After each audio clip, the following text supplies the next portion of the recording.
masu kallo kamar yadda kuke gani muna wurin taron AMA Awards na karo na 6 kamar yadda take gudana ga jarumai nan da mawaka da manyan baki kuma alhamdulillah taron ya faro kamar yadda kuke gani za kuma mu ci gaba da kawo muku yadda take wakana. Sunana Alimi. Na Tiwa Shaba, jarumin fina-finan Hausa.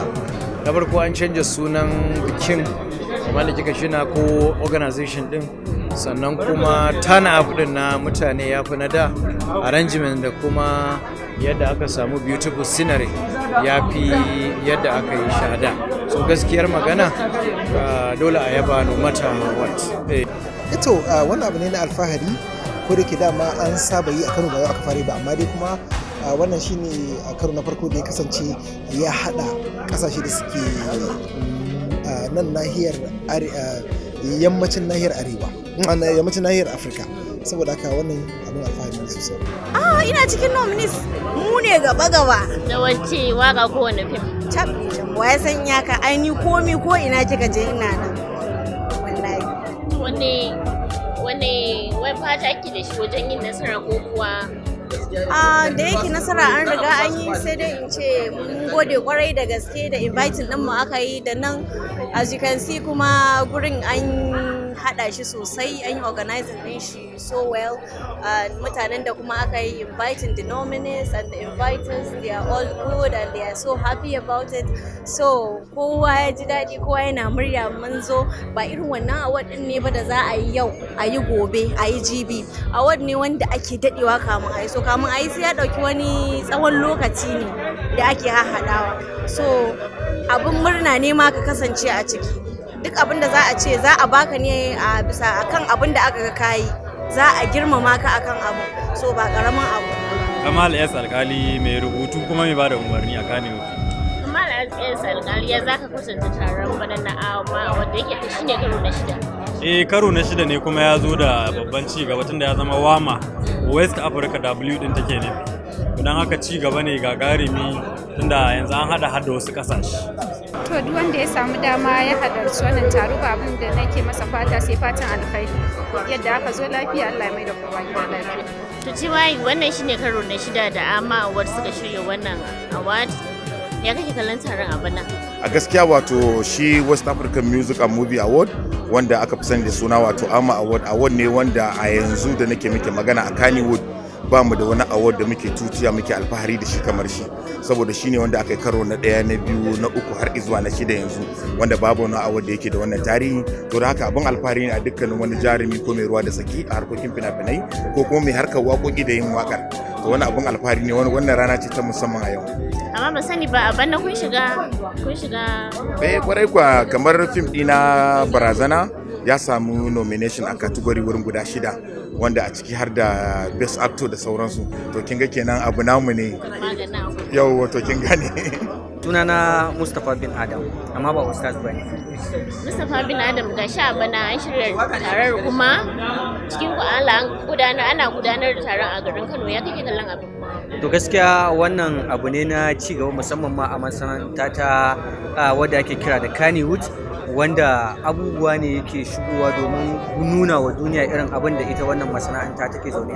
Kamar mu a yanzu wannan shine karo na farko da na zo AMA Award, wanda bayan sati ɗaya kafin wannan taron aka kira mu a waya aka ce ana magana da wane, muka ce to kuna ɗaya daga cikin waɗanda muka zaɓa ƙarƙashin kamfanin ku na Matashiya Production, za mu karama ku a wannan karan, wannan shine karo na 6 wanda suke shirya.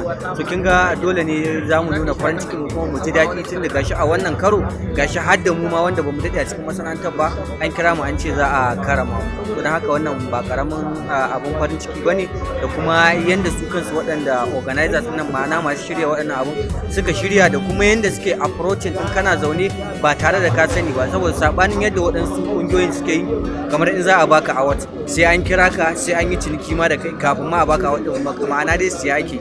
Amma wannan kana zaune baka san hawa baka san sauka ba, kawai sai dai kaga an kira ka an ce wane ne kaza ne, kamar ni an ce za a karama ni a matsayina na sabon marubuci, wanda kuma a cikin fim din da muka yi, wanda fim din bai fito ba, amma saboda saka trailers na fim din, ma'ana koyanta tauraron koyi wanda yana nan ba da jima ba fim din zai fito. So akan wannan fim din da ni da mai fim din wana Tiwa sha ba za a karama musu, don haka wannan ba karamin abin farin ciki ba ne.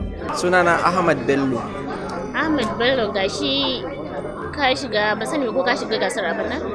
Ina daga cikin nominees na TV series. Don na series ne? Daɗin Kuwa, shirin Arewa 24. Ahmad, ban san ya kake kallon gasar abin na ba da yake ta kasa an faɗaɗa ta zama ta West Africa. To gaskiya wannan ma achievement ne mai kyau, saboda yin hakan zai karfafa danƙon zumunci tsakaninmu da wasu ƙasashe na kusa da mu wanda gabaki ɗaya suka shiga cikin wannan award ɗin. Saboda za mu san al'adunsu nan gaba kaɗan zai zamanto akwai cuɗanya tsakanin fina-finanmu da fina-finansu, wanda za su rinka inviting ɗin artist ɗinmu na Najeriya, kuma muna inviting ɗin artist ɗinsu. So idan muna aiki tare za mu rinka tallata al'adunmu da nasu gabaki ɗaya, zai zamanto muna representing Africa gabaki ɗaya.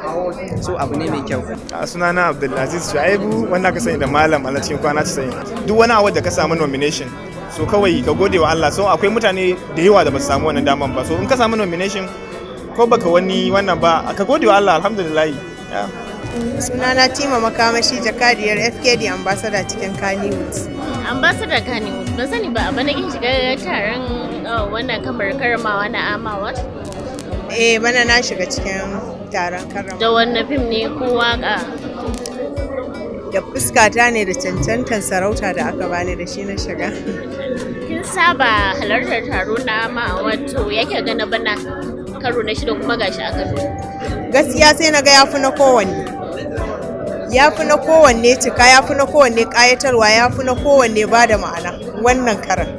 To wani ƙwarin gwiwa ke da shi jakadiya na ganin samun nasara, duk da dai an tantance ki? Gaskiya ne an tantance ni wannan. Dama ni ba tsallakowa ne ba, ta kofa aka na bubbuga aka buɗe min na shigo. Gaskiya abu ne na farin ciki, ko in ce abu ne na ci gaba ya samu industry din, so gaskiya ina farin ciki sosai. To amma ban san kallon da kake wa gasar ba, bana yaya kake kwatanta nasarar da kuma akasin haka?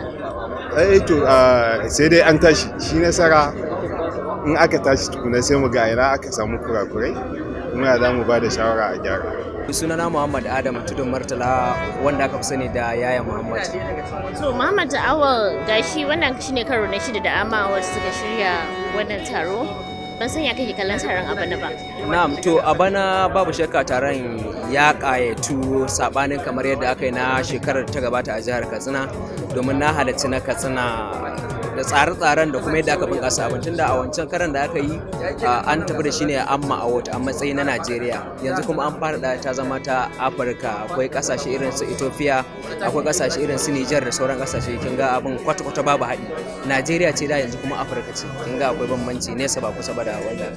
Babu shakka nasara akwai sare. Kin san shi award ba za ka saurin yanke hukunci ba ka ce kai tsaye kai ne, yana iya zuwa da bambanci. An shayi ki ga manyan mutane wanda ma ya gama kore ma ne da wanka da kuma ya zo yana sa ran award zai zo wajen shi kuma sai ya zo ba nan ba. So kusan kamar mace ce da ciki ba a san me za ta haifa ba, saboda haka sai da ƙarshe tukuna kuma me zai nuna za mu ga zai bayyana.